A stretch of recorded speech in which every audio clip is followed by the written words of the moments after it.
Greetings, my lords and my ladies. I am happy to invite you all to join us for the persona presentation war point in the First Bardic War. My name is Saida Laila Al-Shanar Al-Andalusia, and I will be the host and the interviewer for these proceedings. We are very fortunate to have the services of Maestra Ambra, Master John Littleton, and Caitlin as our judges today.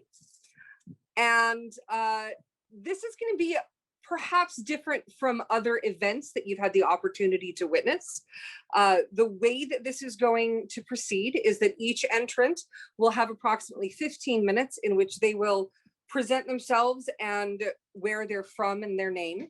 And then I will ask a series of questions about their life and circumstances, which they are to remain in character as they answer. At the end, the judges will have an opportunity to add a couple of questions of their own.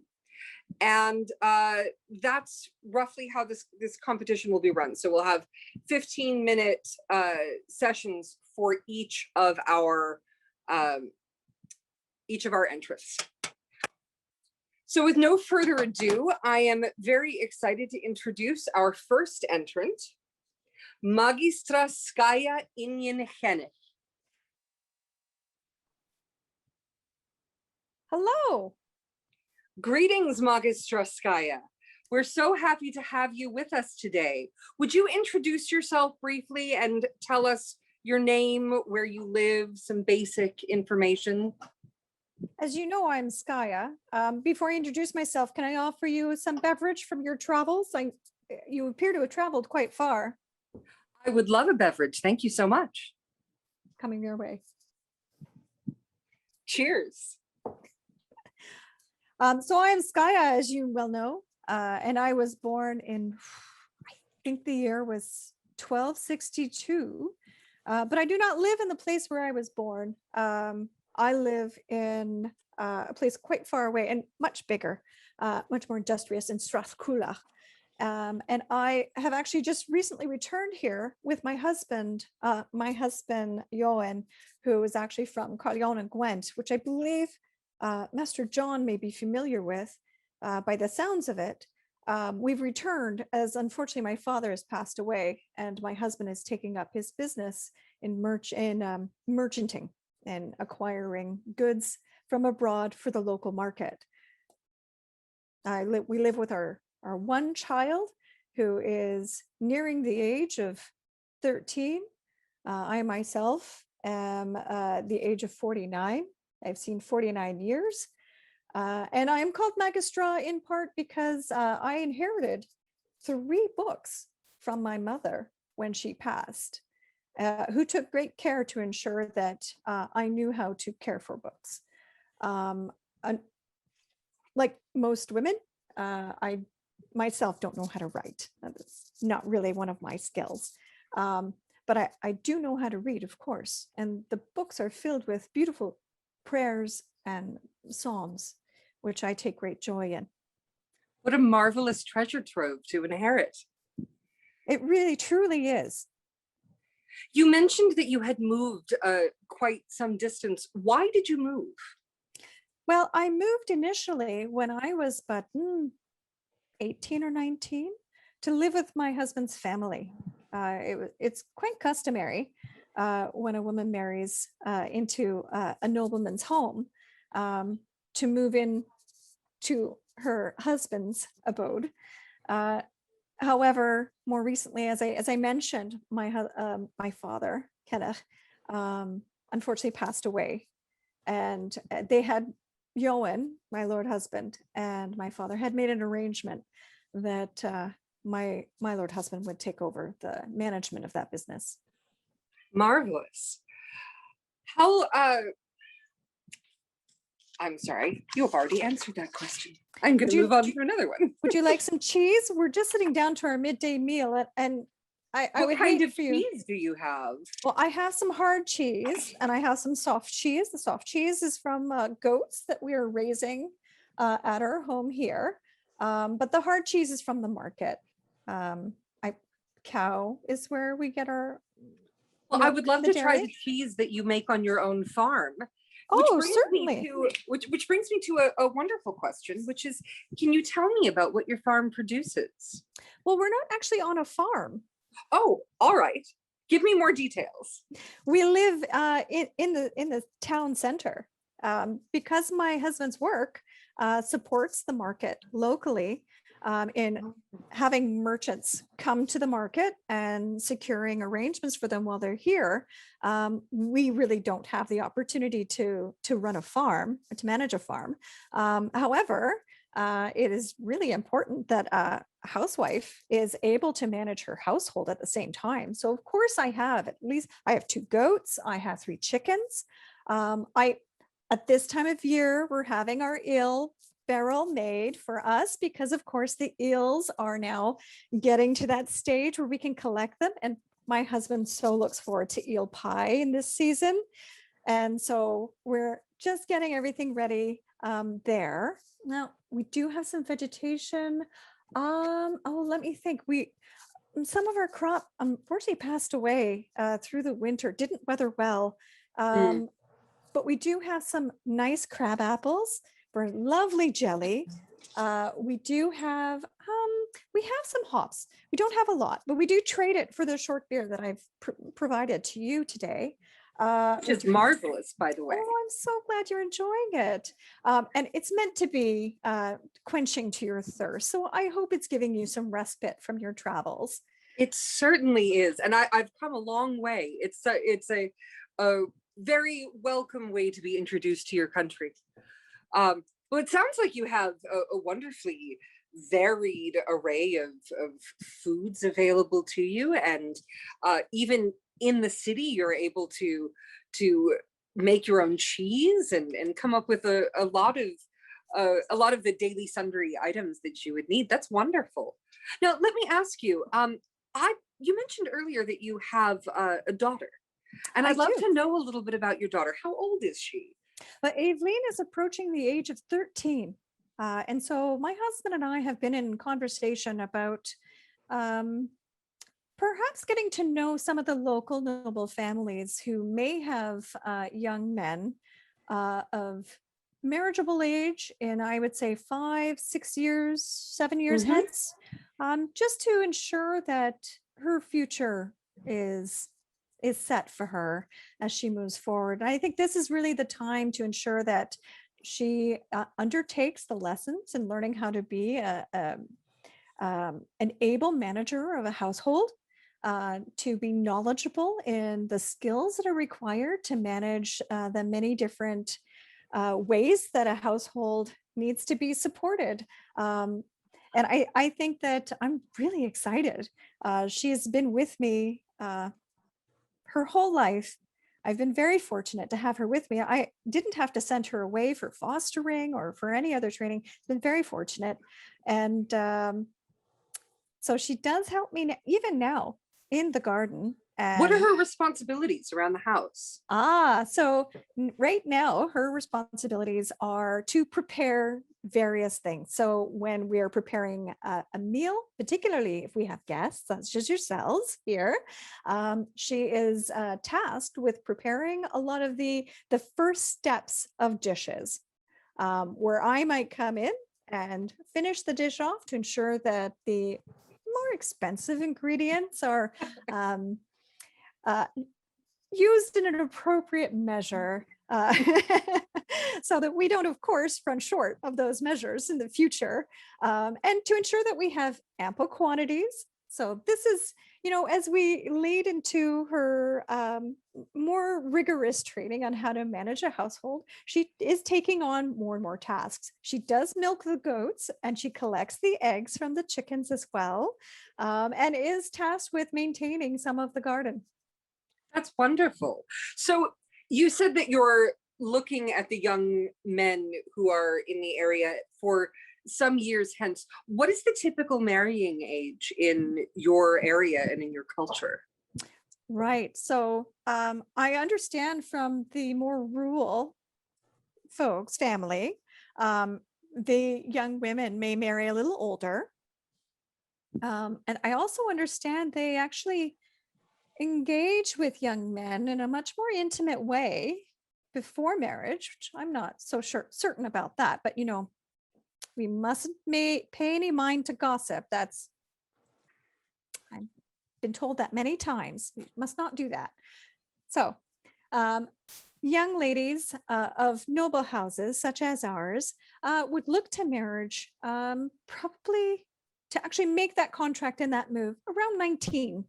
At 19, maybe even a little younger, but no younger than, and if you excuse my indelicacy, then they are set in their womanhood, if you understand. I do. I understand completely. Wonderful. Um, Speaking of relationships and marriage, tell me about your marriage with your husband. Was it an arranged marriage? It was arranged by my father, although we did have many opportunities, I think 4 years before we were married and I moved to Gwent, many opportunities to meet, to get to know each other a little bit. And I was agreeable to the arrangement. Well, that's good. It's always better when a marriage is built on a foundation of mutual like. I think so. My husband is a wonderful storyteller, and I have to say I really do enjoy listening to his stories. He's a great father in that way. Well, that's wonderful. So is your marriage a happy marriage, would you say? I would say my marriage is by and large a happy marriage. I do miss him when he has to go abroad as part of his work. Mhm. Um, and it does give me greater responsibilities in the home in terms of managing servants or help that we might need to conduct different processes in the home. Mhm. What are those responsibilities and processes that you're responsible for in the home? What sort of duties and activities are entailed in maintaining and managing your household? Okay, so we're going into the season where we need to replenish the rushes. We're starting to open our home a little bit more. It's starting to, the air is warming, and it's a good opportunity for us to have help, hired help, come into the home to do things like replenish the mattresses, to clean the drapery on the walls, to get all the dust and the din from the winter months out of our home, and replenish, as I mentioned, the rushes on our floor so that we can have a comfortable home here. But the other processes, when my husband goes abroad, the merchants that he works with here, they know that I'm also available to support them in the absence of my husband. I see. That's wonderful. Let me open this up now if the judges have any additional questions they want to ask. Would anyone like some bread? I did prepare some bread for you. Well, Some I berries. don't see any judges coming forward with questions, so we've got a few minutes left. I'll go ahead and ask a couple more questions. Please, I'm enjoying our conversation. I am as well. Do you have any pets? We do have mousers.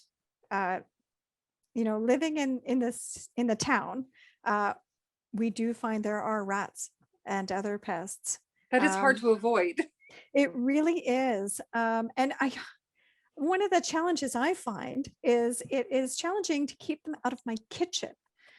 They have a job and a responsibility, but oftentimes they will find that my roast beef is more palatable than the rat they should be catching. Yeah, that makes sense. So tell me, let me ask a sort of broad question. Tell me about the area that you live in. Who governs your area? Well, right now, I have to say, I'm not sure. You've traveled a long way, so you may not realize there's a lot of conflict in our area. There are families that come from within Scotland, in the more mountainous regions, who feel like they seem to feel like they have the true way of being Scottish. Although being from Bute, really that's what we hearken to in Bute. We do have a Duke here. However, he does have some worrying close friendships with some of the English noblemen who come here as well. Now we're fairly south in Scotland. Sorry to interrupt. We have one judge with a question. Maestra Ambra, and I think this is our final minute. Greetings. Should I desire to travel to your fair land, just out of curiosity, what common currency would be best to bring along? Oh, that's a great question. Well, we do actually accept the English currency. It does have value here and can be converted. Can I ask what land you're coming from? You've arrived from? Florence in particular. I think that the silver of your coin would be valued as such. And given that in Bute, in Strathcoolach, we do have a marketplace with a moneyer who would be able to convert your currency to the local currency. But I just, after a while, I completely...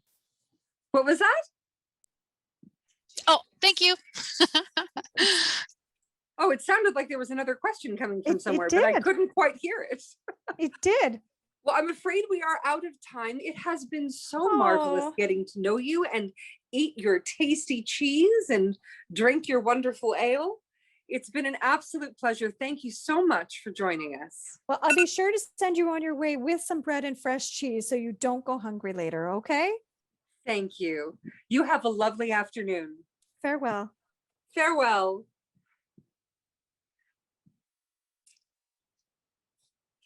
That was, of course, Magistraskaya in Yenikenik, and a marvelous 15 minutes it was. We're going to move on to the next entrant now. Oh, and I'm sorry, Magistraskaya in Yenikenik was from the East Atlantia Alliance. I forgot to mention that. My apologies. Moving on, our next competitor from the Alliance of the West is Dara O'Loughlin. Greetings, Sayyida Layla. I am much less of a person than your previous guest. I fall between the cracks. I don't see myself as a strong Catholic. I don't see myself as truly Irish, as I was brought up in Dublin, predominantly with our Norse visitors. I was born to an Irish slave, to a raider father. My mother unfortunately died when I was very young, and my father I never met. I've been schooled very lightly by the church, mainly as I've served the church as a laborer. I've also been very, very lucky in that I have been serving people as a messenger. I'm without family, without my Muntir. I'm without Fine, my wider kin group. So I have very few responsibilities which allow me to act as a messenger or an escort when other messengers are sent. I like to say that I've spent 1,000 days by ship and 10,000 days by foot. So I've been as far as Gothland in the northeast, Francia in the east, and Iberia in the southeast. But as I say, I'm without family and without kin, so I'm really in between the cracks in my society. What a difficult situation to be in, feeling as though you don't quite fit into the world you're in. I know a little something about that. I am a Andalusian Jew and an Andalusian Muslim in one. So I do understand falling between the cracks. I've come a long way, so I don't know as much about your area as might someone who was from the north of Ireland. So would you tell me a little bit about Derry? What is Derry like in your time? I don't remember much of Derry, as I spent most of my growing up time in Dublin. Oh, okay. but- Well, then tell but- me about Dublin. Dublin is ever changing. We have visitors, which is a polite term for the people from the Danish lands and the people from the Norse lands. They're constantly at war, trying to take Dublin from one another. When they weaken each other, the Irish, my Irish lords in the north, will step in and try and take Dublin. So it seems to be a center of turmoil. But it's interesting that it is one of the few true towns in my area in Ireland. It's grown as a trade center. Unfortunately, one of its largest items of trade is human traffic. But Dublin is also interesting in that it's existed twice. The first Dublin was basically burnt to the ground, and the second Dublin has almost been built to plan, which is very, very rare in Ireland. I won't say the streets are straight. Where they can be straight, they lay them straight, but otherwise they follow the curve of the Liffey and the Pottle rivers. Generally, in my area in Ireland, we don't have true villages. We have scattered raths. We have crannigs, but Dublin itself is built to plan, which is very interesting. How many people live in Dublin?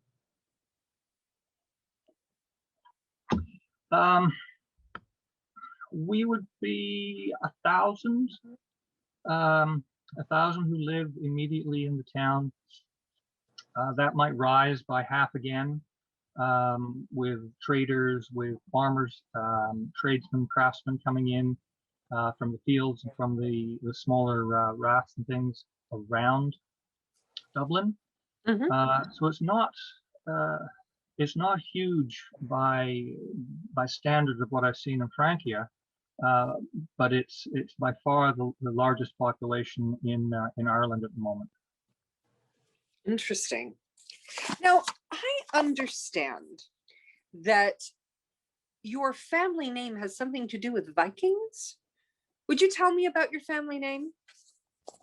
Well, you'll notice that I'm an O'Loughlin, not a MacLachlan. MacLachlan would suggest that I'm named after my father, but my father didn't really care for me. I was simply the unhappy result of a evening of lust. Loughlin itself is land of the lakes, and so loch, lakes, land of the lakes, and specifically refers to the fjords and wetlands of Norway. So to call me O'Loughlin is to say I'm of the people of the land of the lakes. I'm of Norway, but I'm not MacLachlan. I don't know my father. So do you know that your father was from Norway, or is that, I'm not sure I understand. We talk of the dark raiders and the light raiders, and the light raiders are what are better known as the Danes, and the dark raiders are better known as the Norse. So in the immediate area around Derry, where I was born, my earliest memories are of being told that I'm of the dark raiders. I see. Do you work? Do you have a profession? The closest to a true profession would be a fence maker. It doesn't Fence maker. sound a fence maker. Yeah, it doesn't sound particularly glamorous, and it's not. But the fence is what defines the Irish landscape. Most commonly, I make what's called a free fence. The free fence is simply a wattle fence.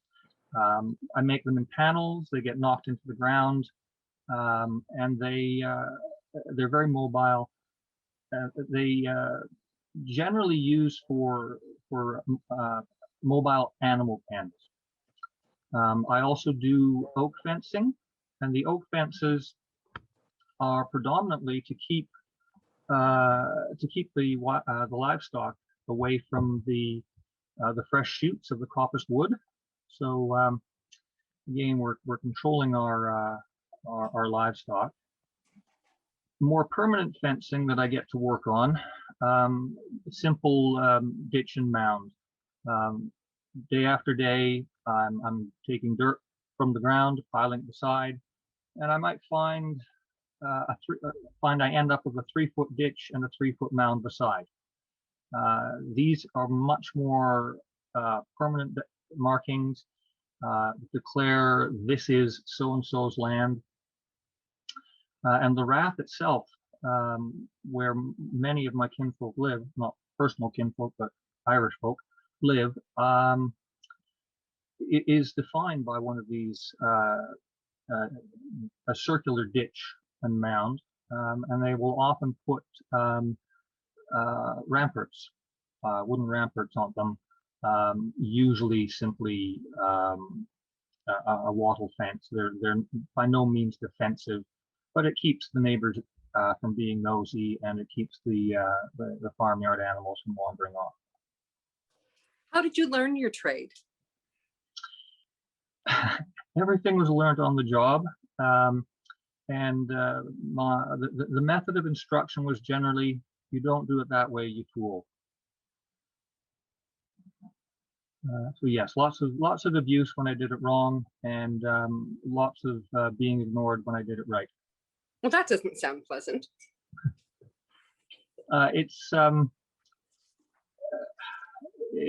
That's the issue with being at the low end of the spectrum.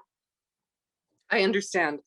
At this point, if any of the judges have any questions that they'd like to ask, you can go ahead and unmute yourself and speak up.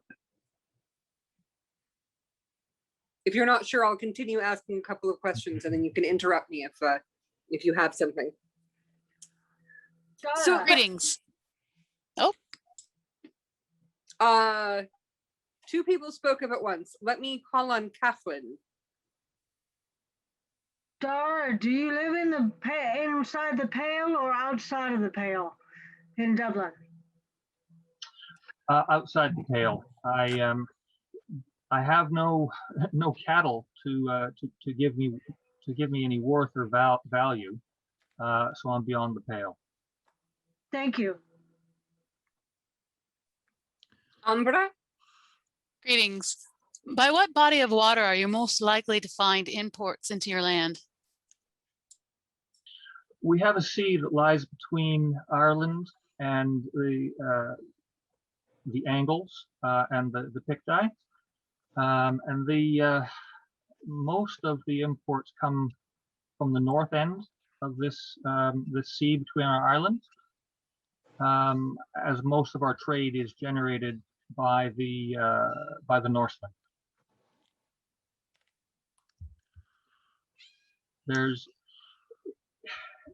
It's slightly contradictory to what I said in that it's often called the Hibernian Sea. And the Hibernian Sea, if you track the Hibernian name back, it actually refers more to Iberians who came to our island and were some of the first founders of our population. Fascinating. Forgive me, you may have mentioned this and I blanked it. Your father didn't acknowledge you at all? So you had no family upbringing? Is that correct? The lady you spoke to before me spoke of the mouser. Think of me as the stray cat. I'm of the village, but I'm not part of the village. Pretty much whatever anyone needs done, I'm the one who is first put upon to do it. And this group of people, they have memories of the raid, and they feel that that particular raid was the raid from which I spawned, and they keep reminding me of the fact that I'm Byblow and not family. Okay, so in essence, the village saw to your upbringing. Not very well, but they saw to it. Yeah, the village saw to. They fed me enough to make sure I could work. We did have the monks of the monastery who would occasionally come by and would treat me with more kindness. And I have worked for the monastery, and again, they showed me more kindness. Okay, thank you very much. In our last minute or so, would you describe your home to me? Where do you live? How large a space do you live in? Do you have animals? What is your basic home setup? I myself do not own a home. Right now in Dublin, they're moving away from the round homes with which I am more familiar. They're starting to build more of a square shape of stone or of sod. So I basically any of the smaller roundhouses that are left standing, if they haven't got livestock in them, that's where I'll lay my head. I see. Well, it's been marvelous having you with us today. Thank you so much for telling us about your life and your name and your upbringing. It's been a pleasure, and we hope you have a lovely afternoon. Thank you very much, Saida Laila.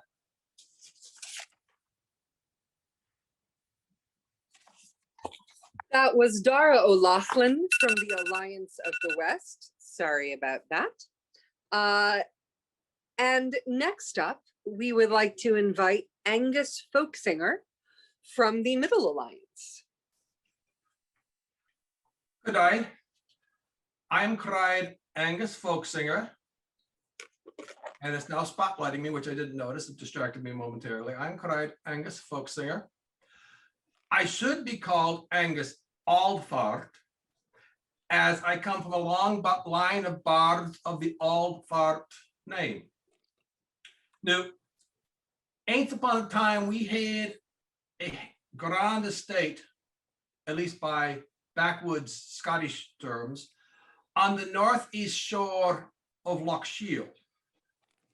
But that estate is pretty much in ruins. And when I am home, I live and sleep in the kitchen because that is the only habitable room remaining. The rest of the house still has walls, but the roofs, no. I'm a bard. I was born in 1553 during the reign of my queen, Mary, Queen of Scots. Now, the laird that my family served ran foul of Queen Mary. My laird lost his life, and for my services to him, I was banished. I first booked passage on a fishing expedition ship that went to the New World. What I encountered, the natives which we traded with, there was no settlement yet. And in fact, the drum that I play when I perform came from the colonies, came from the natives. Now, today, I'm wearing moccasins rather than the gillies that I would normally wear. After I came back from the New World, I earned my keep by performing. I started in Ulster in Ireland. From Ulster, I went down to Dublin, and from there I booked passage to Norway. And I wandered down performing and earning gold and silver all the way to the south end of Norway. And then I crossed over to Denmark, and I continued so all the way down to Italy. And in fact, while I was there, I visited the Vatican and came back with holy water. Even though I'm not really a Catholic and I'm not really a Protestant, I kind of sit in the middle. Whilst I was in Europe, I even wandered over to Spain, where I met a most wonderful tax collector cried Miguel de Cervantes. I pale compared to the stories he weaves. Now, I'm embarrassed to say that I also wandered briefly into a place called England, which is south of the wall. And I met this liar called William Shakespeare. I did not much fancy that gentleman, but he was a contemporary of mine. Now with that, if you wish to continue with the interview, go ahead with your first question. Thank you so much. That was a fascinating story. Tell me, in all of your travels, what was your favorite place that you visited?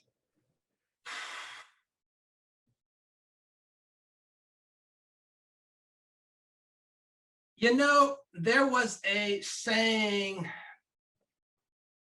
once upon a time that there's no place like home, no place like home. And supposedly, if you kick your heels together, you can go home. But no, I prefer to wander Scotland. And after my Queen Mary died and James took the crown, he rescinded my banishment. And I have been, well, I'm not a servant, oh good King James. When he commands me, I jump. I see. Well, I can see how having reversed your banishment, he would hold a high place in your esteem. Now, I understand you've also performed for some very esteemed guests. Of all of your performances all over the world, what performance are you most proud of? That would be a difficult question because there are different kinds of performances. Again, I sing. The audiences generally are appreciative and rapt attention, and I get coin. Again, I tell stories. My audiences often are barely up to my knees. They're highly appreciative, but they generally no a coin. When the lairds wish me to perform, sometimes they do not want either my singing or my stories or even my pipes. Sometimes they want pomp and circumstance.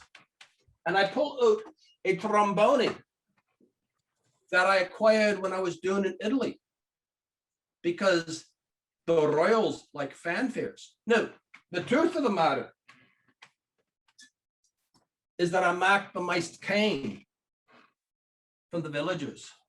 It takes almost a year to make the circuit around Scotland. Last year, I starting out at Glenfinnan, around the Glen Loch Shield for me. And I visited the communities south and west of Loch Shield. And then the following month, I crossed over to Skye and performed there. I went all the way to the lair of MacLeod of Lewis, MacLeod of Skye at Dunvegan Castle. Now that is impressive. And the following month, I crossed over to Harris and continued performing to the Islanders. But then James wanted me in Stirling. say, I returned home to my kitchen home at the old Far estate. And then I wandered further east to Stirling. Now, I didn't own a horse. When I go long trips, I haul a handcart. And when I go on shorter trips, I simply use a pack basket, which can take a day or two worth of food and my small pipes or my drum and some clothes. Now, after Stirling, I continued my wanderings. I went all the way up to John O'Groats on one trip. And then I wandered down to Edinburgh, for James VI wanted me there. But you see, James VI is a newlywed. He returned with his bride on to Denmark last year. No, he was furious for the storms that sacked their voyage were brought up by witches. And there was a big inquisition to root out all the witches of Scotland. And James is thinking about writing a book about what he found regarding witches, but that is simply a thought at this point. Fascinating. Now, earlier, as you were talking, you showed a couple of instruments. Can you tell us about all of the instruments that you play and where you picked them up? I know that the trombone you said came from Italy, but tell us about the other instruments you play. Okay, the flat drum, every culture in the world has some form of flat drum. Now, most of the flat drums in Europe at this time are called toms, and you typically hit it with your hand. But there were some flat drums even at this time that were hit with a beater. But I fell in love with a drum I found in the New World. This is a Native American flat drum, an Indian drum. And the folk I traded with carved an elk hide on a cedar frame and gut binding. Now, to put this in context, what they call elk, we here in Scotland cry red deer. Now, my pipes, and I'll grab the small ones this time.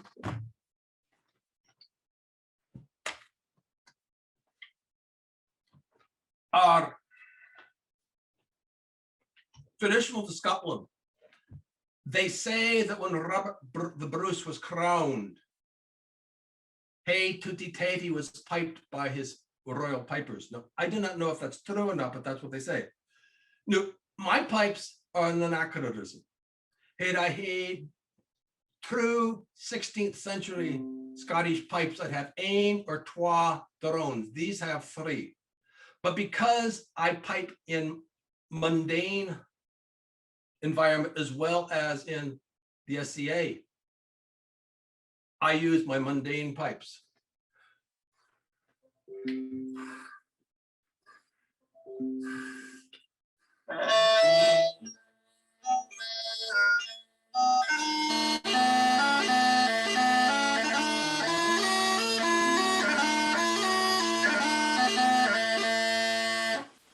That's part of Hey Tootie Tatey, which, as I said, was played at Robert the Bruce's coronation. Now, do any of our judges have any additional questions they want to ask of Angus Folksinger?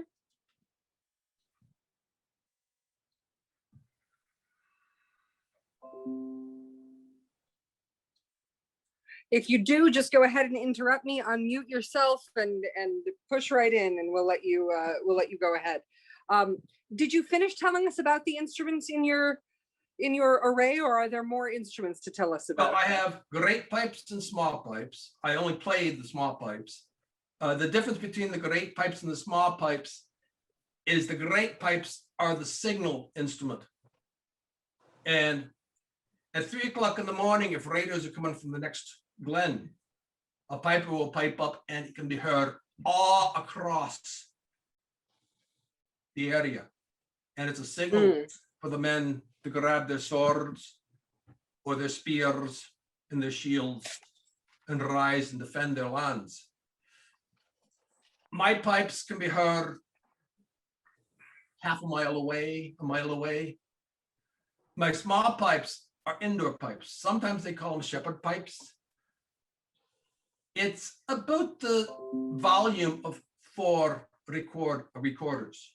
That is to say, my chatter is about as loud as a recorder, and each of my drones is about as loud as a recorder. Lovely, thank you.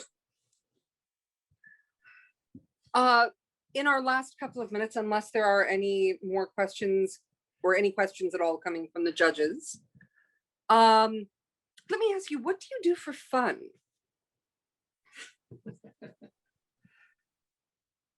I work my fun. That is to say, I entertain. I live to entertain. Of course, I like the money that comes from it. But the smiles of the 2 children are adorable. And I mean, I will go with things like this. And the wee ones really enjoy Mr. Todd.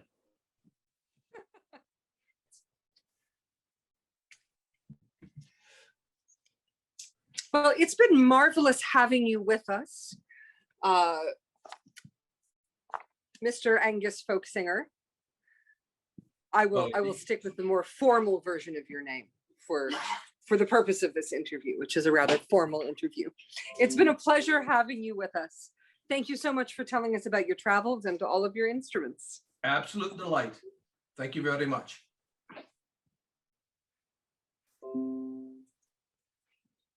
Next up, we have Sir Michael of York, who is from the East Atlantia Alliance.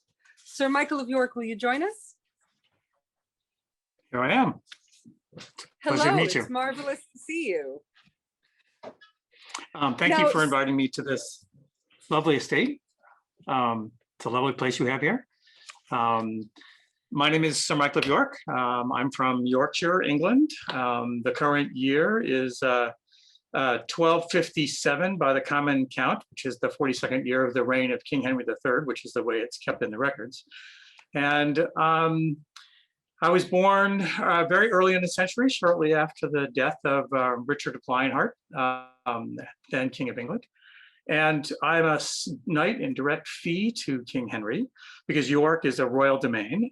So I do my service directly for him. So I spend a lot of my time traveling, doing service for the king. So I travel with him about half the year, and the other half of the year I maintain my estates in York and in Western York up in the mountains. I have a fairly large holding for a knight, but as a knight I have a manor house just down from Scarborough, south of the moors, and some additional land further in. And I learn to pick up lots of interesting tales as I travel around. So that's sort of what I do for fun. I have a full manor house. We have horses, we have sheep, mostly sheep. But I let my wife run most of that because that's what she's good at, and because I'm usually out of the house running around with the king. So there you are, that's me in brief. What a very exciting life you must have traveling with King Henry. I have to say, go ahead. Oh, no, go ahead. I'd love to hear what you have to say. Oh, you were talking about traveling, and I was gonna tell you about my most recent trip to Gascony, but that's fine. Oh, please do. Tell me about your trip to Gascony. That sounds marvelous. Gascony is, of course, one of the southern regions of France that King Henry still holds in ownership. And he was down there recently to protect the land against the incursions from the Louisian clan, which is trying to take over the property. So as a show of force, he brought a bunch of knights with him, and we spent several months there. Pretty much his lady wife was with him. It was a lovely thing, but it was the travel part was very amusing because when you watch the sailors, running the ships, because it's about a 4-day, 5-day sail, depends on the weather, from London. And those guys running up and down the ropes like squirrels, just all over it. And it's just quite remarkable how flexible they are and how fast they can move. I'm really impressed by the skills that they've developed. It was fascinating. I mean, I talked to a couple of them and learned a little about making knots and stuff like that, but that's a fascinating, difficult life. On the way back from Gascony, the king played a joke on one of his sergeants, which I thought was really very funny. The guy is named Peter Le Poitevin, and the king had written into the fine rolls, which are his records, financial records, that Peter owed him a bunch of these made up debts for like a trespass upon the onboard ship, or 100 pounds you promised me because of blah, blah, blah, and then left them out so that Peter would see them. And then after Peter saw them, he had them crossed out and written out as not valid, saying, I'm having a joke, these aren't real charges. And then he just milked it for the entire voyage all the way back. It was very amusing because Peter was completely in a panic. Do you know how much 100 pounds is? I mean, it's a lot of money. So it was an amusing voyage. Gascony is a beautiful country. The Queen got a chance to visit her parents in Provence, which was about 3 days ride. So it was a great time. How exciting to have a guest on who has such intimate stories of the king. Now, that's when you're his man, you follow him around. now tell me, when did you first meet him? Let's see. Well, I was since I was born before he was born. I'm a few years older than him, and I was fostered into William the Marshal's household, one of the younger, before I was knighted. Probably the first time I met him was as a young man at about age 20 at that point in time, because I was fully knighted and had begun my service, having inherited, taken over the land from my dad. My dad retired, and so he moved into a monastery, and so I took over the land at that point in time. So it's probably, I don't know, I met him at court. I mean, you know, introduced formally the way everybody is. And when you first meet him, and we sort of hit it off. I like him, he's a nice guy. Kind of simple, kind of quiet, you know, very religious. Does mass 3-4 times a day. I just do my mass in the morning as usual, like everyone else. Now, I heard a rumor that you recently went on a trip to London to see an elephant. Is that correct? Yeah, that is correct. It's the first elephant that's ever been seen in England, and nay, I would dare say any place in Europe. I mean, I know there's that Frederick the Emperor has an elephant because Richard of Cornwall, the king's brother, told stories about seeing it when he was out visiting his sister there. But so I was in London, of course. I had to see the elephant. It's in the Tower of London. It's in a giant special made enclosure for it. It's about 10 years old, and it came across from France as a gift from the king. I don't know, you probably don't track the calendar as much as I do because I travel with the king as much, but 2 years ago in November, he was down visiting the king because his wife, Eleanor, and the King of France's wife, Margaret, are sisters. They both grew up in Provence. And it's actually Richard's second wife is one of the younger sisters of that same lot. And they arranged a sort of group holiday. And so we all trooped down to Paris. Henry made a good impression on the French populace. He and the king, who've been at odds over who owns which pieces of property, had a very friendly holiday together. And at the end, Louis gave Henry an elephant that he'd gotten when he was in the Levant fighting with the Egyptians against the Syrians. And he had it transshipped back to France. It was in Roussant, then they brought it up to London. That voyage all by itself is an entirely long tale, but let's just say an elephant, it's huge. Unlike the bestiaries tell you, they do have knees, just like horses have knees. It's just fine. They're not stiff-legged kind of things. But I got to tell you, that snaky thing on the front with the hand almost at the end, quite remarkable. Quite remarkable. And boy, does it eat. Boy, What does it eat? 350 pounds a day. Could you believe that? 350 pounds a day. Yeah, That's hay, fruit, vegetables. hard to even imagine. I was My flabbergasted. goodness. I talked to the magistrate of the beasts. His name is Henri Lefleur. He's been with the beast all the way along, and he told me all sorts of little cosmetic details. It was just fascinating. That is fascinating. I can only imagine what this marvelous beast from a far off land must look like. It's I really, come it's from really a funny different because part of the world, but I've never been to Africa. yes, I know. Oh, and so you've probably seen them a lot. So you have to tell me what you know about house. No, I'm afraid Oh, I really? haven't. I'm from Andalusia, but I've spent most of my adult life in Persia, and I have not seen elephants except in a distance from Indian caravans. I've Oh, never yes. seen one up close. It sounds Oh, like a yes, marvelous experience. It's, tell me, I can tell you, I'll tell you two things. I'll tell you two things. One, it's huge. It's unbelievably huge. I mean, that thing is 10 feet tall. I mean, it's twice the size of an average man. And it's like the size of a house, a small house, so, you know, like a crofter's hut. And the second thing is they smell. And boy, do they What do smell. they I mean, smell horses, like? it's hard to describe. Let's just say it's not good. Even when they're washed, they don't smell good. They just don't, you know, like, I just don't know why, but they just don't. Having been close to one, I now understand why people talk about them as being terrific. But I got to say, it's big enough to easily host a bunch of guys on top with spears for a battle. Let me tell you, easily. I've heard that they are in fact quite formidable in battle. There are numerous stories that date back to Alexander and some others, but this one is fairly peaceful. You got to be careful if you challenge it, but otherwise it's fairly peaceful. Now, speaking of beasts, speaking of perhaps more modest beasts, I understand that you mentioned earlier that you have horses. So I have a couple of questions. First of all, do you joust? Yes. I practice all the knightly arts. When I was younger, I mean, I'm in my 60s now. When I was younger, I was quite in with the tournament circuit, doing jousting and forces at arms, and actual battles in the field or mock battles with blunted weapons. I have been in a few sieges, but they've all been fairly minor things. Most of my time has sort of been a functionary. This is a fairly peaceful time in England, so there aren't very many big battles. There were a lot when I was young. I mean, when the king was crowned, London was owned by the King of France, and large swaths of England were in revolt. Thank heavens, William the Marshal and the other knights of the day, knighted the King Henry, who was 9, and made him king of England so that everybody could rally around. So it's been a peaceful reign for a king.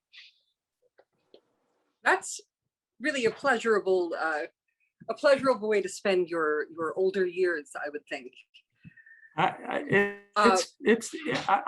really like the road from York down to London, because it goes through a lot of woods, and when you do it in the fall and the leaves are coming down, it's just lovely. That sounds marvelous. Now, if any of the judges have any questions that they would like to ask Sir Michael of York, at this time, please feel free to unmute yourself and ask anything you'd like.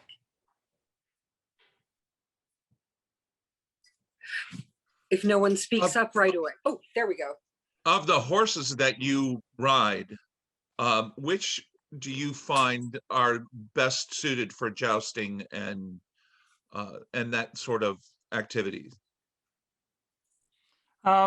There are two things you want out of a horse for jousting. One of which is it's got to have enough energy to really transition from the walk to the gallop, because when you're jousting, you're going full tilt.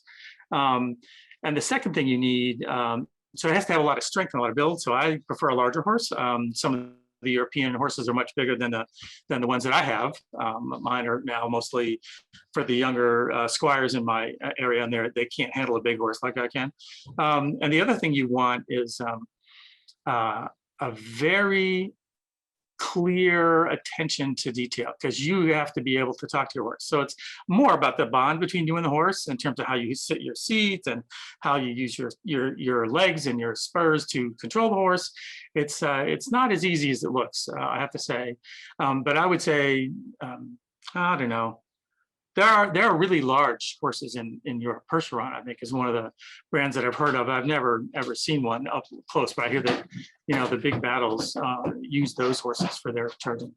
The French especially. Have you ridden the Shires from England? I don't think I understand what your question is. Have I ridden the There's a Shires? I've been Shire all horse. over It's called England. a Oh, the called the Shire Shire horse. horse. Oh, you're talking about the Shires. Yeah. No, I don't have one of those. I just have sort of a random mix at this point in time. Okay, thank you. I'm not really a horseman except for learning how to ride one to joust and travel. Are there any other questions from judges? All right, well, while we're waiting to see if any other judges have questions, let me ask you, can you tell me about your estates? How large are they? Where are they?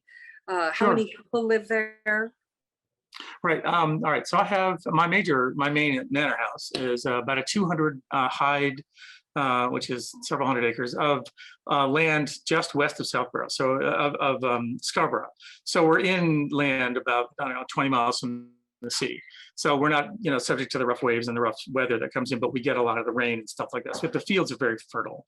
And I have a second holding, which is equal in size, that's further to the west. This is all north of York. And that area is part of the mountainous regions that supply the roots of the River Ouse, which runs right through York itself. And so that's where I get wood, and that's where I get fruit and things of that nature that requires a slightly cooler, more irrigated climate.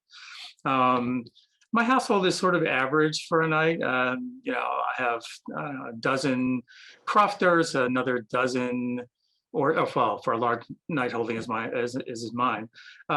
Household is probably 10 if you include the cook and the barber and the various other workers that keep the house rolling. My wife runs all of that mostly because, as I said, I'm on the road a lot with the king. Well, it's a fairly expensive endeavor. A knife only makes about 15, 20 pounds a year. My holding's about twice that. So it holds itself together. Well, it has been absolutely marvelous having you here today. Your stories are sparkling and fascinating, and I could talk to you for many more hours, but I'm afraid it's time for us to move on. Thank you so much. Oh, it was a delight. Well, you know where to find me. Give me a shout. I do. I will.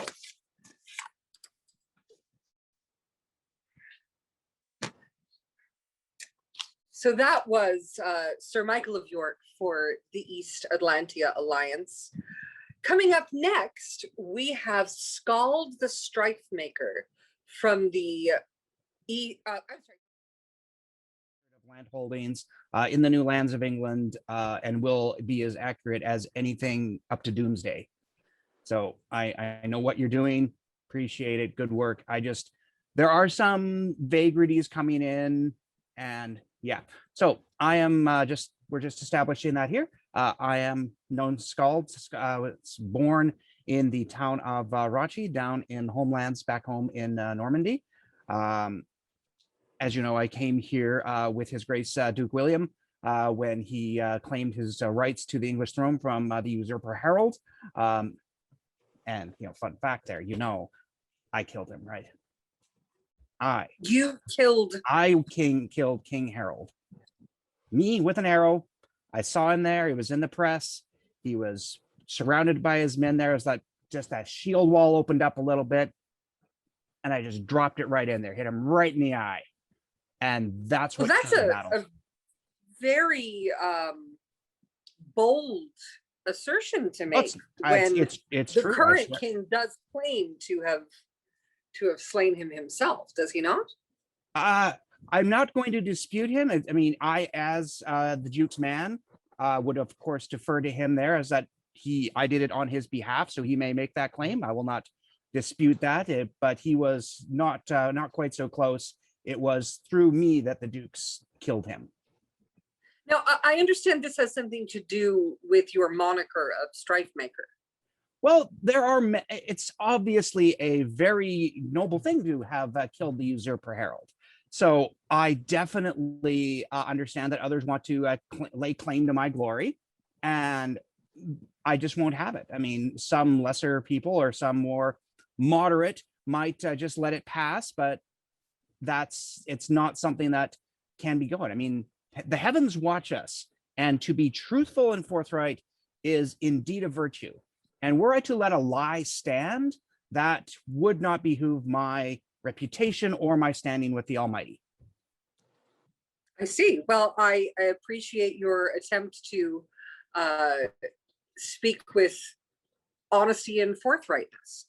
Now, for our audience, we did sort of jump into this engagement without giving a lot of context to those who are perhaps new to the proceedings that are currently going on. So would you do me a favor and explain to the people assembled here in the courthouse what exactly the situation is that leads to this land dispute? Well, the situation that leads to this land dispute is initially this land here in Burklow was the title of Earl was granted to another, not myself. Earl Alberic was given these lands initially, and he had some trouble back in his lands in Normandy, and has since fled. He has absented himself and removed himself from the title of the Earl.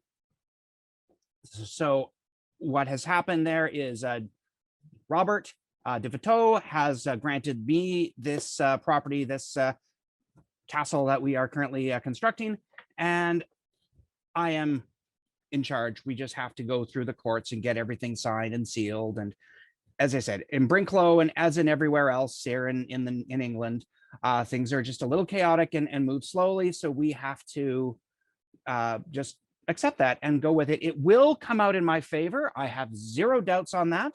Earl Alberic is not to blame for this. He was given these in good faith and left in good faith. And it is just unfortunate timings that your census comes while things are in a bit of disarray. I mean, he's told us he's not coming back. So this is mine. I understand. Thank you for explaining that to our assembled masses. Now, I'm sure everyone would like to know a little bit more about your background. So I'd like to start by asking, when and why did you become involved with Duke William's cause? Well, it happened because my father and mother were very fruitful, and they did multiply, as the Bible says, and they multiplied a lot. And I was one of many multiples. And my elder brothers had taken up to be the heir. My brother Timothy is the heir of Rauchi. My brother Lexus had been also brought up as the spare. Bram is now to be sitting as the secondary, and Gorm as well is to be entering the church. So I am not exactly needed in the line of succession to my father's lands. His lineage and seed are strong through the generations, which is good. So upon the death of my sister, I just could not stand to stay in Rashi anymore. So I had, as often happens, my good friend Clovis and my uncle Robert decided they were going to join Duke William to press his claim upon England, and I decided to go along. Not exactly with my father's blessing. He said I would have to equip myself, so I was not entitled to any funding, horses, armor from my father, but I acquired stuff along the way and joined Duke William, and we built a castle in a matter of days. A castle when we landed at Hastings. That is something. We took it with us. The Saxons thought we would be easy meat. They could just come at us. They did not expect that. And Saxons, well, I mean, yeah, Saxons, they're like huge, dumb, but huge. And they are huge. You are not wrong. Now, I hate to ask about something that may be very emotional for you, but I heard the catch in in your voice when you spoke of your sister's death. Can you tell us about what happened when your sister passed away? Well, she was returning home from a visit to meet her betrothed and to finish signing all the paperwork and to get married. And I was really excited for him. He was a great guy. And she and my mother were returning home and were, well, this is what I've been told, that they were attacked by bandits outside Saint-Sulpice. And I just don't like to think about what happened there. That I never actually saw them afterwards, after they were laid to rest in Rashi. Yeah.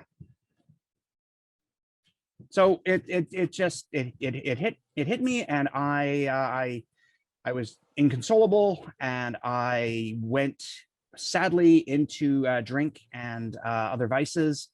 And I have to thank my good friend Clovis for helping me out of a very, very dark time and giving me new purpose with Duke William's forces.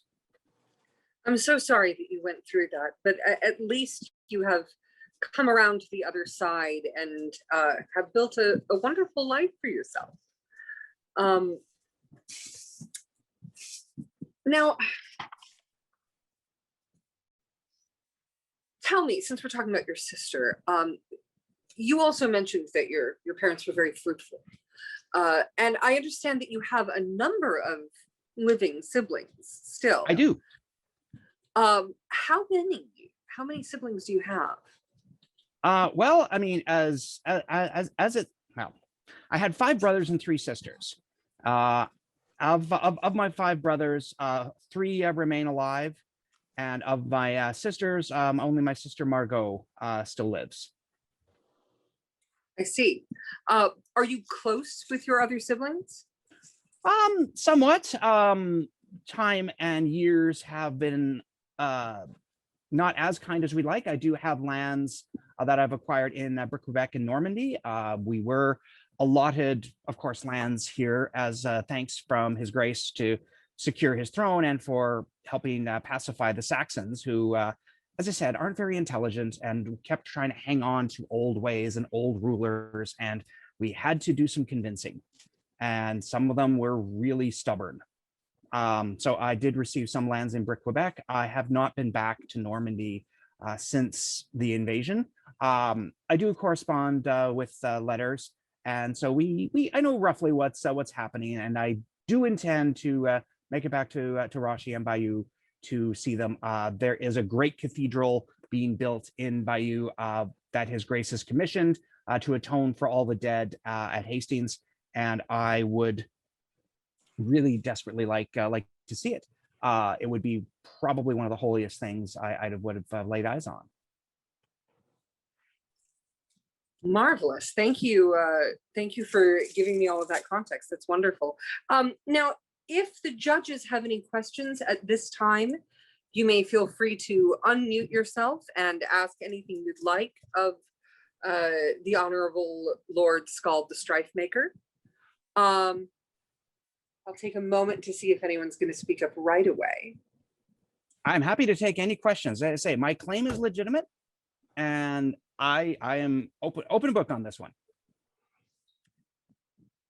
Well, if someone else wants to speak up, they can interrupt me. But in the meantime, let me ask you another question. Tell me about your education. How were you educated? Did you go to a school? Did you have tutors, an apprenticeship? What was your education like? I did have tutors. I did have to sort of slide myself in where I could. My father was not wealthy by most standards, so could not afford a lot of different tutors. So I had to listen to what my brothers would be picking up on and just try and keep up as I could. So that was how I got educated. So my lettering is not the best, and the classics I didn't learn a lot of. And I mean, this is the thing with taking over a new place, is you have people to do sort of the main things for you, animal husbandry and the like. I need to know how to hunt and how to make this land pay. I mean, I'm not really the most gifted administrator, but by all the saints, this place was so poorly managed by Athel, whatever his name was, before I came here. I've seen pigsties with better defenses and greater structure than what we had here. We had to build almost from scratch. There's a old fortification here. It just had to go, and we could put in a good modern Motte and Bailey. And that is where we're constructing currently, and it will stand for years and will not be just blown over by a wayward wind like most of the Saxon fortifications. You'd think they didn't know how to put a roof on a house.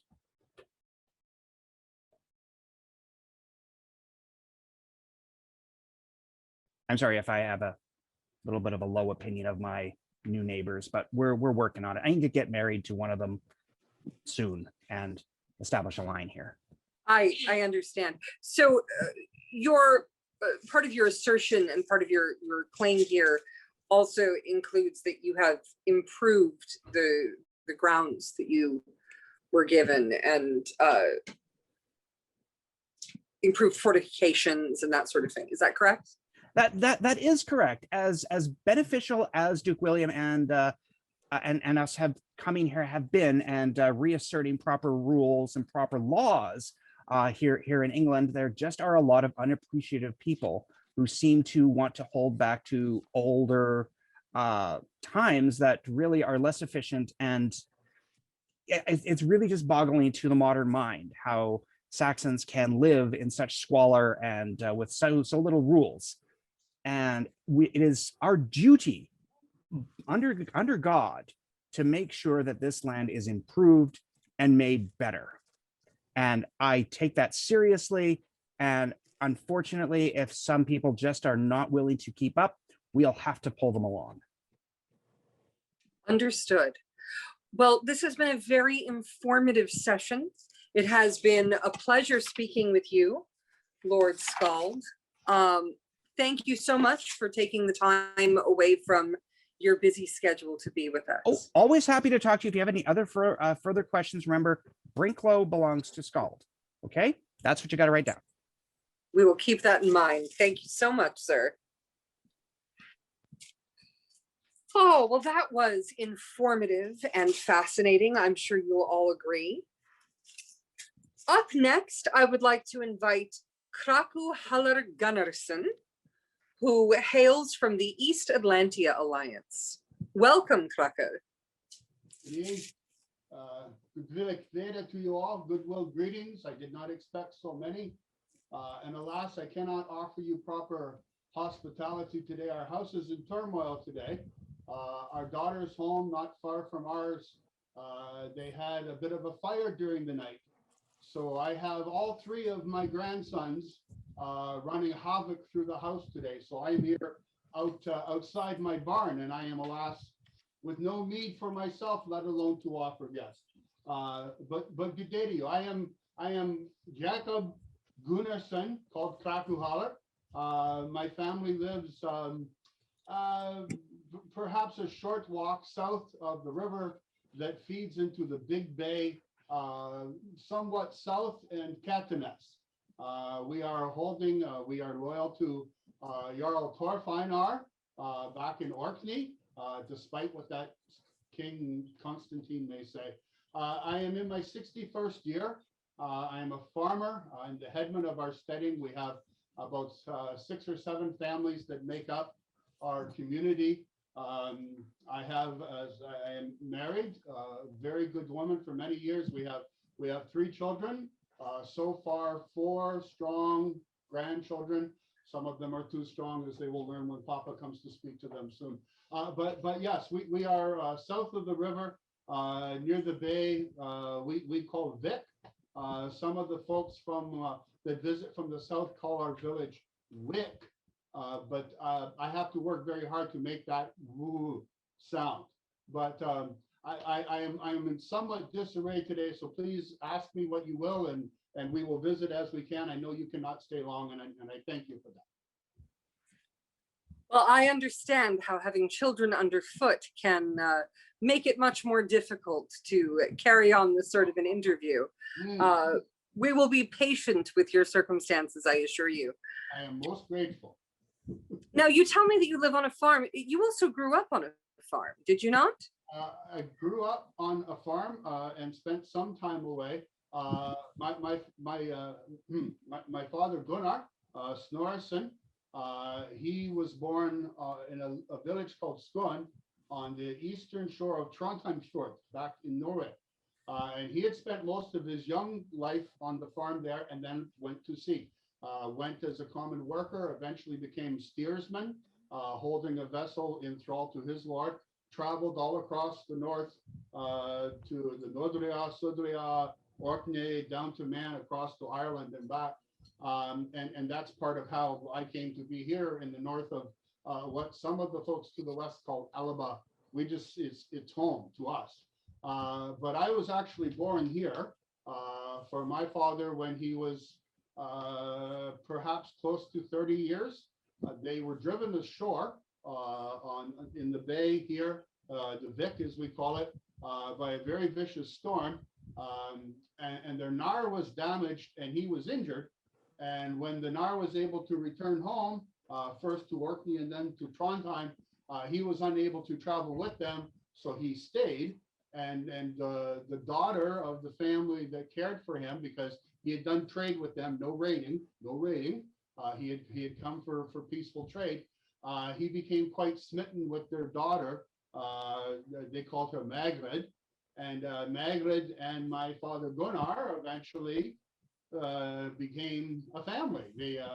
To him, she said yes, that was enough for him. To her family, they followed the new religion, the white Christ, and one of their wandering brothers came by and did some, I wasn't there, did some ceremony, and they became family, married, and from there came several children, including me. So what does your farm produce? Or do you continue to farm the same thing your father farmed, or is this a new tradition that you're building? Well, it was new for my father because he had never in his adult life had not farmed until he got here. My wife's people had been farming for many years. Her family is split from those that came from Ireland some years before, and they call the painted people of the far north.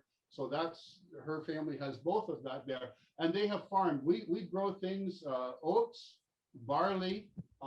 We do have some, I sometimes struggle with the word because most of the people I speak with are from my own community. Onion, we have root parsnip, very good. We grow kale. Kale is handy because if you have too much kale, you feed it to your pigs and they get fat and tasty. And if you have not enough kale, you keep it for yourself. So, well, you're not going to get fat, but it can be tasty with enough butter on it. But we keep cattle for milk. My wife makes a very, very good cheese. Everyone would love to buy her extra cheese, but I usually eat it before they can. We have a few sheep. We have pigs. We don't keep fowl, although we know where some of the wild birds nest and we can get eggs occasionally, but mostly cattle, swine, sheep. Everybody has sheep because everybody needs wool. And my wife is a good spinner and weaver. But mostly cattle and swine and what grains we can grow. We do forage quite regularly. My daughter, when she was still, well, she's at home now because of the fire, but when she was still at home, she was wonderful. She could find all the good things in the forest. She would fish on her own. She would go, we're not far from the river that feeds the bay, and she would fish and bring home fish. But as you can see, if I stood up, you would know I do not suffer from a lack of a good meal, even though the weather has not been good for farming these last handful of years. It's been colder and wetter. Our summers have been challenging, but still in all, I laid up a good supply. Well, that speaks well of your wife's stewardship of the home. Indeed, absolutely true. Now, I understand her talent is taking care of me, and my talent is making her laugh. Well, that's very sweet. How romantic. I don't know what that word means, but she likes me after 30 over years. So yes, good. Well, that seems like a good and rare place to be. Yeah. 30 years is a long time to not be completely frustrated with a person. Now, tell me, I understand that your father gave you an unusual name. Can you tell us that story? Yeah, when I first greeted you, I introduced myself as Jakob Gunnarsson. Now I'm called Crowcaller, Krakuhaller. That's another story. But my father, when he was still at sea, spent much time in Ireland. And when he was there, as you can understand for the times, he often came across the brothers, monks. Some of them were called. They had their own big houses in Ireland. And one time he was traveling along the coast. He seems to get shipwrecked a lot because he came ashore and they had to stay for several days waiting out a storm. And he spent the whole time visiting and sitting with the monks, strangely enough, mostly in the kitchen. But he was in the kitchen and they were telling him stories of this new religion, I still can't get the sound quite. Christianity is good. My wife follows the white Christ, likes him very much. In fact, I've met some of their brothers. But my father was on the eastern shore of Ireland and was laid on shore for several days. And one of the stories that the monks told was about this man Jakob. The southern people, Suthron, they say Jacob, I think. But Jakob he told this story, as my father heard it, that he thought he could build a ladder to their heavens. And my father was quite amused with the idea. And he told his friends, could you imagine if we could build a ladder so tall that we could climb to Bifrost and we could meet Heimdall and we could go and visit the ancestors in Valhalla? And he always loved that story. So when he ended up making a family with a woman that followed the new religion, to him it was respectful, but also a bit funny to call his firstborn Jakob for this man who would build a ladder to heaven. Nobody calls me Jakob. Well, that is a name of my people. So I am not a follower of the white Christ, as you call him. I am actually a follower of the religion that came before that. I have heard of this. Jacob, Esau, I think. Yes. Esau were brothers. I don't know much what happened after that. I know there was lots of long journeys. Sounds very tiring. It is a very tiring religion. You're not wrong. Somebody told me people walked for 40 or 50 days all in a row. 40 days and indeed 40 years. 40 years. 40 years in the wilderness. That's right. That's more than half of I've been alive. No, I would be very tired. I would stop. Well, at this point, I'd like to open up our conversation. If any of the judges have any questions they'd like to ask, please feel free to unmute yourself and ask away. More friends is good friends, despite no mead or ale to offer. I'm very sorry. It's quiet. Indeed. Well, if no one else is going to speak up, I'm going to continue on my question about your name and ask, can you tell us how you came to be called Krakuhaller? Oh, wow. Not very far. I'm sorry. I promised my grandson a new pole rope for one of his little toys today, so I'm braiding some old leather here. But when I was maybe 3 or 4 years, drove my mama crazy, always disappearing on her. I no 3 years old, no chores to do, and I get bored easily, as you can see. And I would wander away, and I found a place where there was a stream that fed into our river. There was trees around the stream, but it was also not that far from a cliff. No worries with the cliff. But because of that, I would quite often see the crows and the ravens. And of course, I always loved the ravens because, well, I'm not supposed to talk about my father's beliefs, but anyway. But I really took to the wild things. I had many small creatures that I considered friends. And I always seemed, when I visited that place by the stream, whenever I made my way home, my mother noticed that I always seemed to be followed by at least one crow. I don't know why, but I would leave that place by the trees near the cliffs, and on my way home, it seemed I was almost always followed by at least one crow. Now, Mama didn't know. It was because I was throwing out the last of her bread to the birds to feed them because they looked hungry, because I think everybody's hungry. But anyway, coming home from this place in the woods with the birds, my mother noticed that it was almost like I talked to them, because when I got home, I would wave them away so they not scare my little brother and sister. And she said it was like I was talking to the birds. And my father, of course, being more along the old ways, he thought that was a good name for me.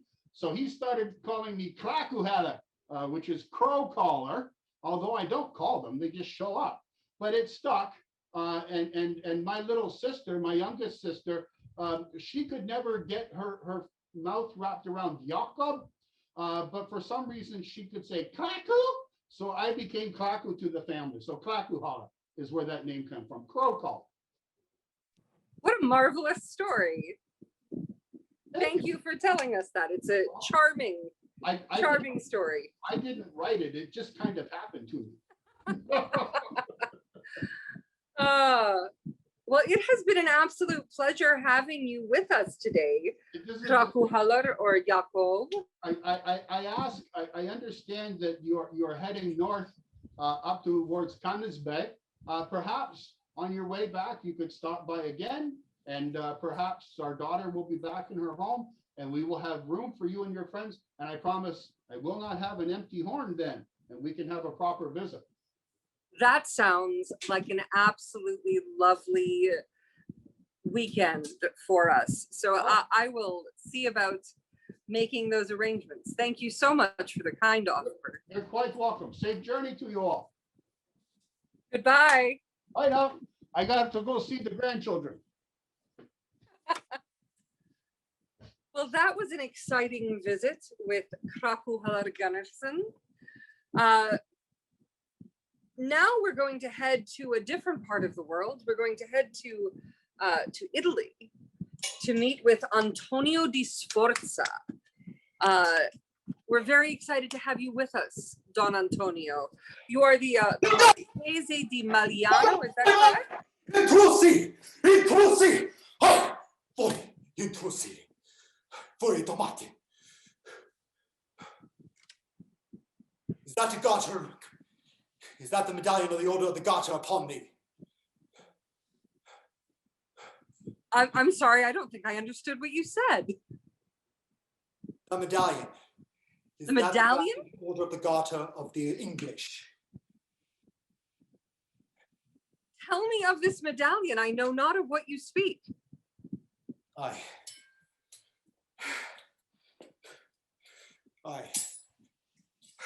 Well, as you are unable to understand me, I will presume that thou art English, and that medallion around your neck is proof that you are a member of the Order of the Garter, which is a chivalric order of that land. But I must ask thee, if thou art English, why are you coming to my house in the middle of the night? I am so sorry to have given you the wrong impression, Don Antonio.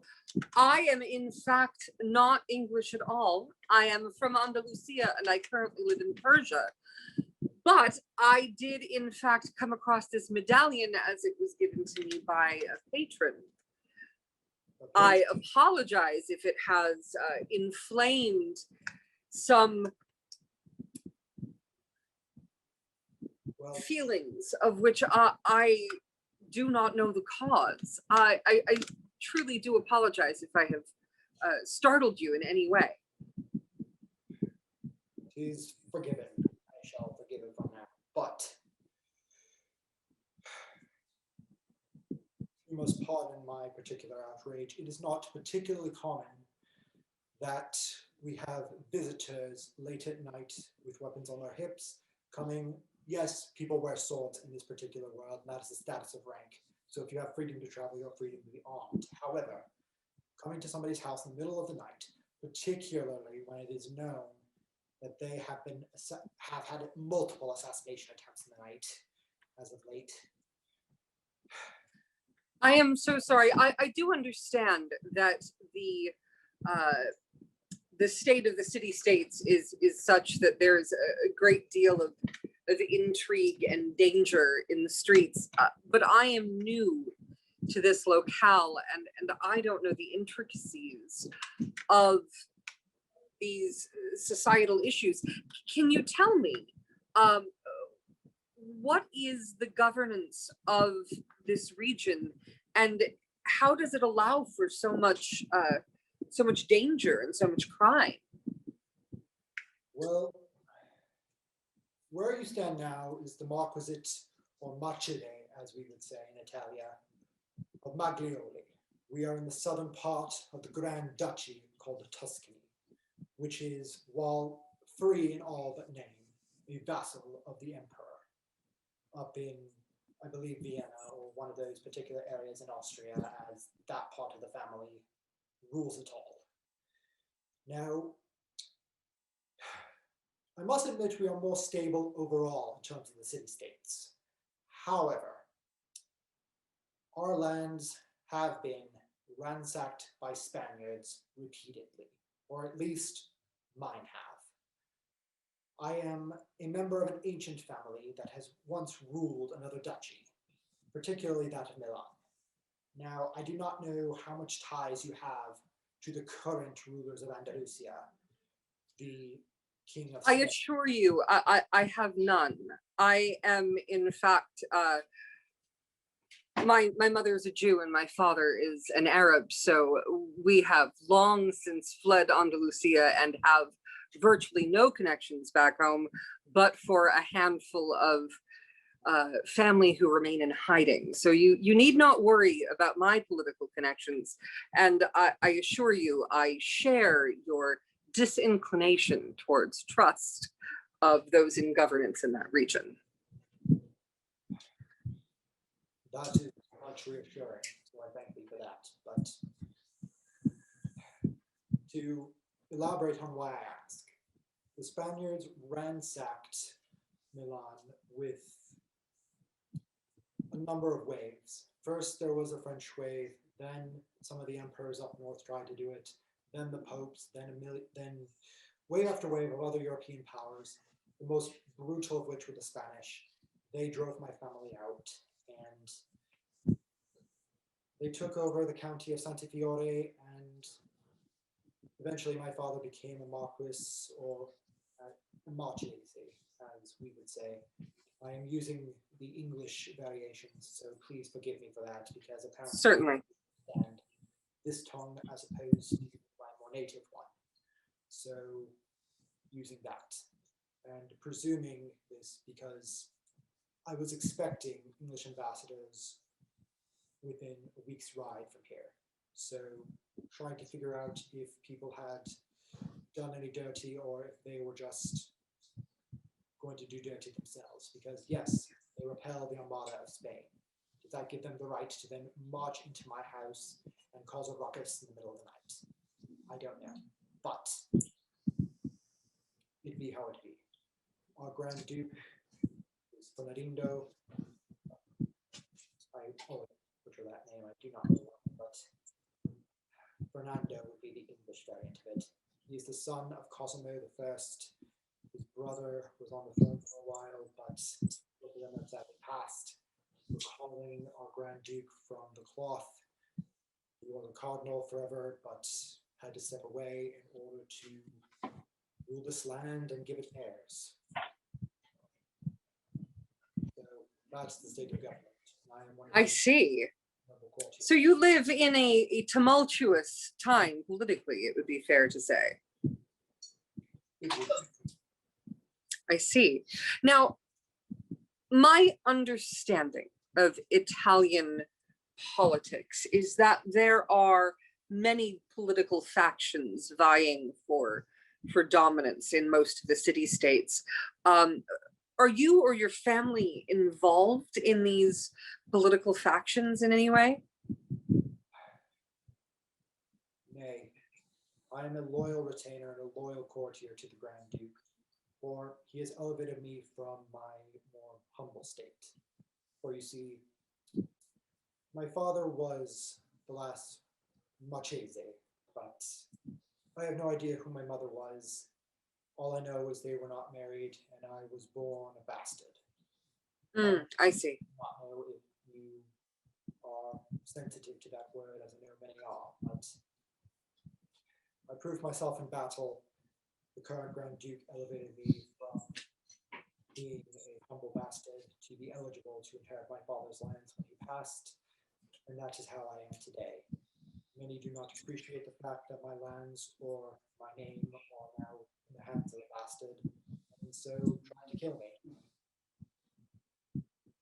So you owe a great deal to the Grand Duke, and it's understandable that you would, in fact, be very loyal to him.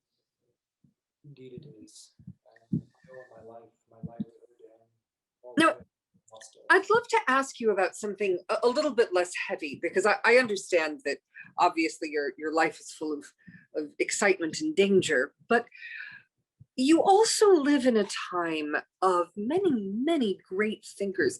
And Italy, all of the city-states are known for their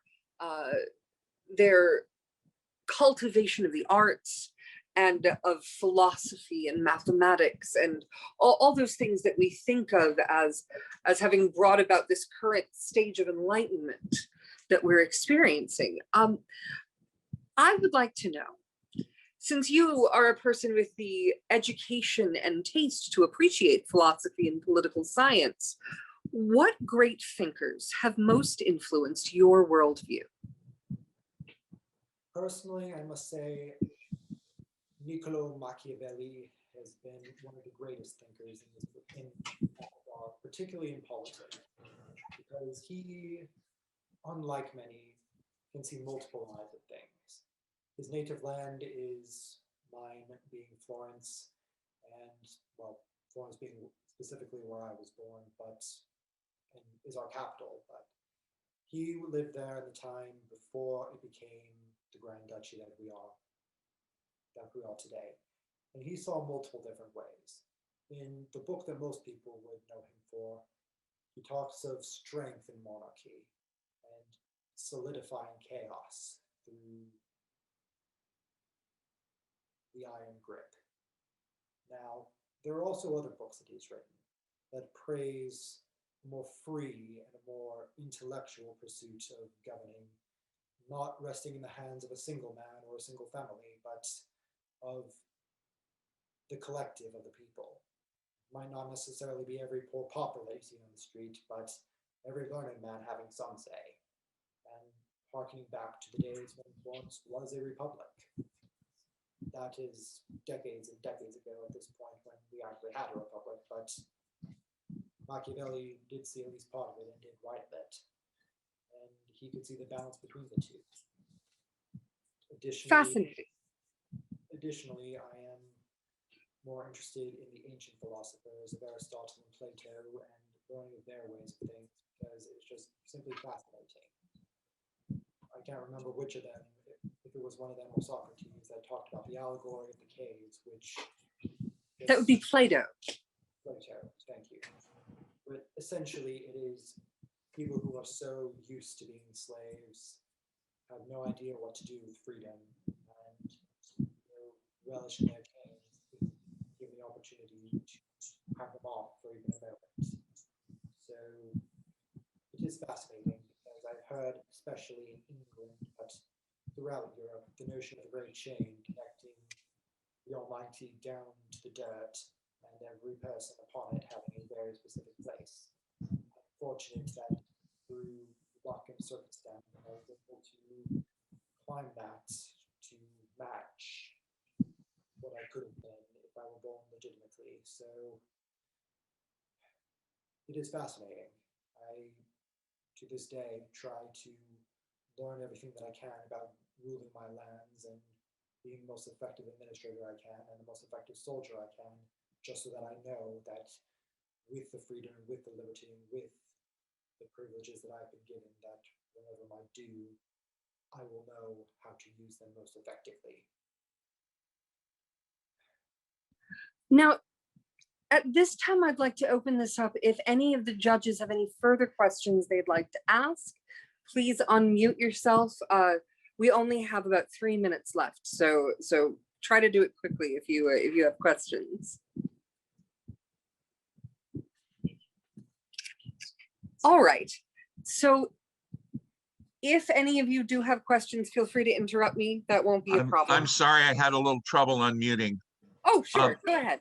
What do your the lands that you've now received from your father, what do they produce?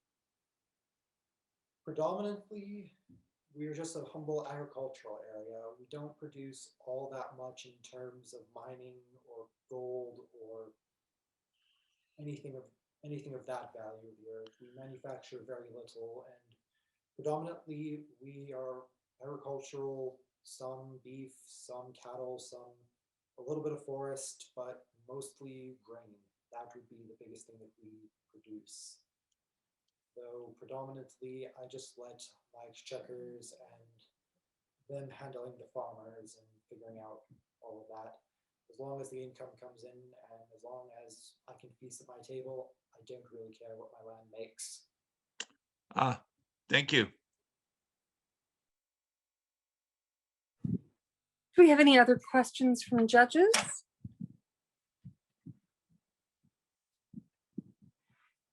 All right, well, I'm going to ask you one last question to answer very briefly. What do you do for entertainment? For entertainment, it is a mix. When I'm at court, the dancing is very common. I have always been terrible at it, and I don't want to admit that I'm slow of study with it, but with dancing, I just follow along with whatever I see, and I can never name a step to save my life, and the gods know I've really tried. So forgive me for that. I do love to listen to music though, and this one fellow named Niccolo Machiavelli, and another named Jacopo Perdi, I believe is his name. Claudio Monteverdi. I'm very familiar with his work. Yes. Oh, excellent. So you are familiar with a lot of his grand theatricals, because I am somebody who loves commedia as well. I do keep a couple commedia troupes in repertoire in my estates, and one ready to deploy up at court whenever needed. And I love how these gentles blend their grand overtones with the theatrical. I'm trying to blend those art forms because forever, at least we see music as static and we see acting as separate. But I love the blending of them. It's just captivating to me. I do understand that Monteverdi and his fellows in Italy are certainly advancing this this spectacular combination of music and theater in a new way. I'm afraid we've run out of time, although I feel I could speak with you for much longer. You are a learned and entertaining individual, and I hope that all the unpleasantness you're currently experiencing resolves itself. Grazie on that. Thank you. And God find you speed wherever you shall find the rest. Thank you so much. Good afternoon. Well, that was a marvelous 15 minutes we just spent with Antonio di Sporza. Next up, we have Dame Lynette de Covenham, also from the Alliance of the West, and I'm excited to introduce her to you. Good day. Ibe Lynette de Covenham, lady of small estatus near Covenham and Netley in Surrey, widow of the lamented Richard de Covenham, who died in the great mortality. You have 2 daughters, one at home and one in Simmery Magdalen Priory in the county of Somerset, near Bristol. I sit here in my hus at Guildford in the county of Surrey, which be the county town, though some say Kingstown is the county town, where be 10 leagues from London, which be 2 days travel for me. He was born in the family year in which you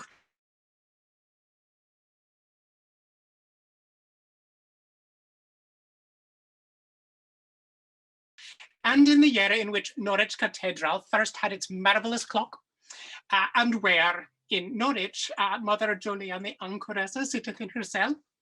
You have been there.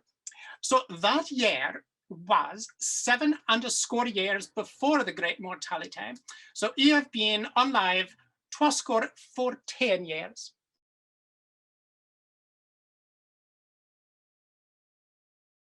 And there you have met Greek Christians and Egyptian Christians and the Jewry, whom we have not in England, and the Paynims.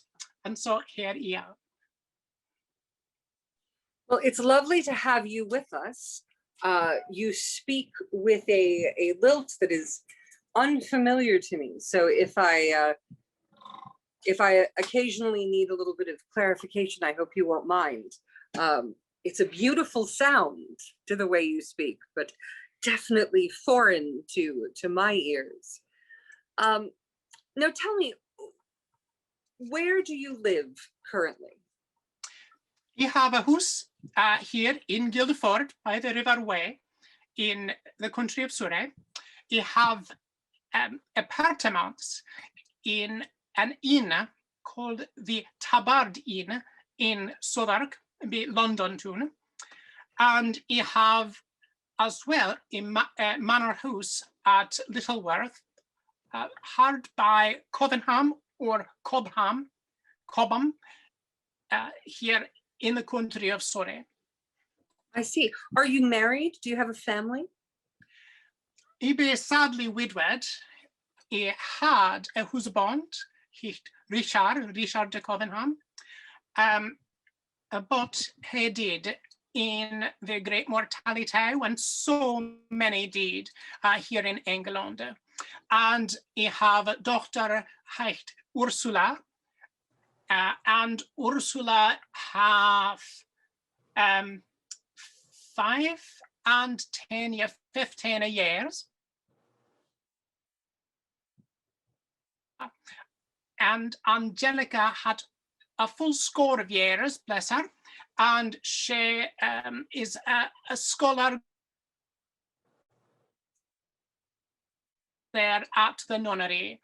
She is at the Simmery Magdalen Priory, which is Augustinian nuns, hard by Bristol, as you have said before. Well, that's wonderful to have a daughter who is a servant of the faith, as it were. Indeed. Now, tell me, where were you raised? Did you grow up here in Surrey, or did you come from farther afield? Oh, no.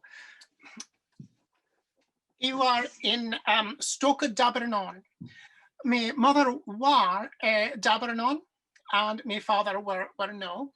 And so at the village of Stoke Dabernon, hard by Cobham in Surrey, we have a village, a manor house, and a splendid church where we keep the bones of our ancestors, and one might see there their bones and as well their effigies, where one might see what they looked like in life, and what they perhaps look like in heaven in the bosom of Christ.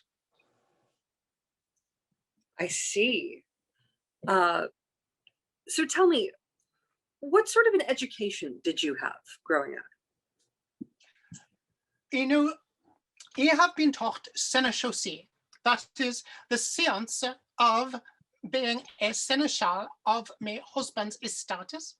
And that means, you know, reckoning, and you know how to reckon with an exchequer board. And some team, and there'll be plenty of team, they might come to me and I might teach them how to reckon on an exchequer board. We take this board here, and it hath checkers upon it, and we use one row of the checkers in each direction for a count, and then each lane of the exchequer board is ones and that is pence and sixpence and shillings and marks and pounds, and we reckon on the exchequer board. That have you learned? I have learned my letters, of course, as well as the reckoning. That is where I cut me quills here. This be a goose's quill. You know how to cut a goose's quill, but of course here on our estate, the reckoning is in Mestens done by our clerks. We have 4 clerks who be a monastic order, as we say.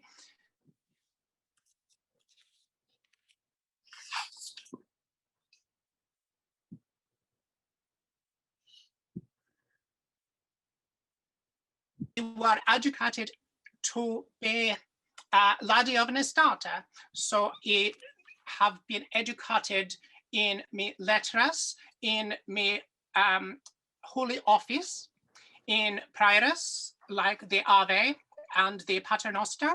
If they have learned some of the Holy Bible, and you know how to reckon our estate accounts. So we have on at 4 knightsfees as 4 great 100 acres or 4 great 100 oxgang of arable, and what we have under fallow, and what we have under vetch, and what we have under corn, the like of that. I see.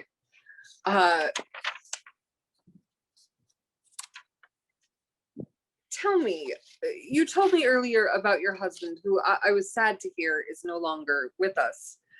But if you don't mind, would you tell me a little bit about him? How old were you when you got married? Was it an arranged marriage? And what was your marriage like? Were you happy? You are 1 years old when you were married to me, poor departed Richard. And in course, it was arranged,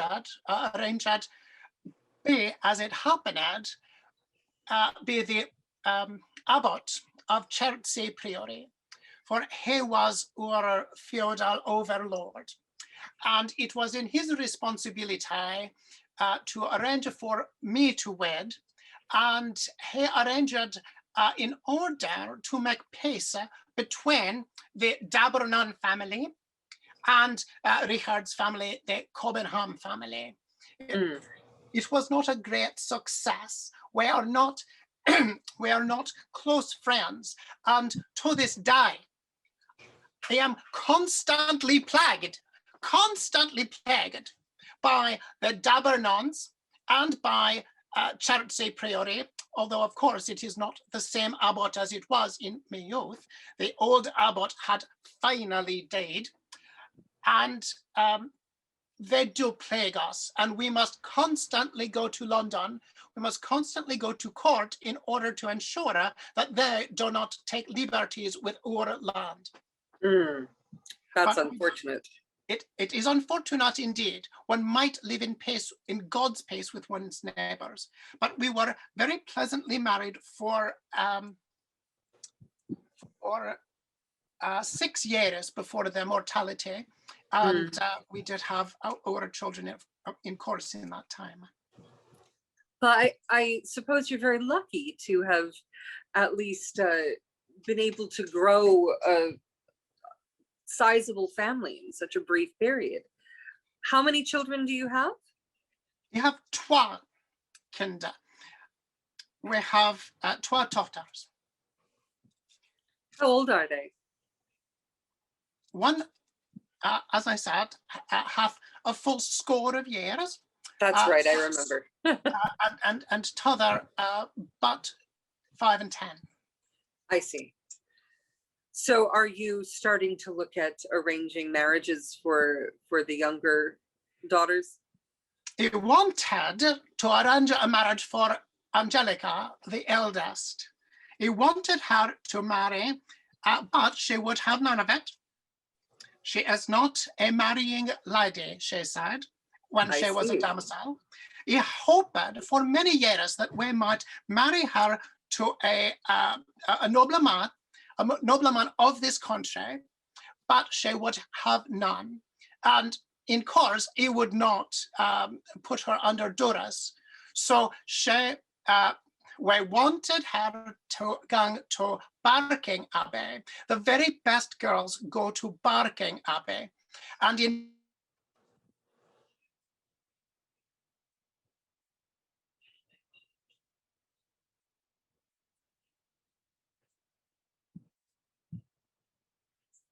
Oh, that appears as though it may be frozen for a bit longer than the last couple of times.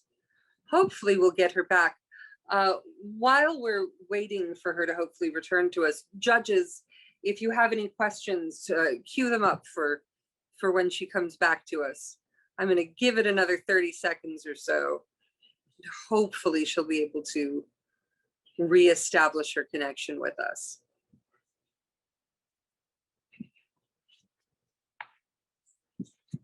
All right, well, we made it most of the way through the interview. It's a shame that we lost her last couple of minutes, but I think we will move on now to our final entrant today, James of Middle Aston, who is here representing the East Atlantean Alliance.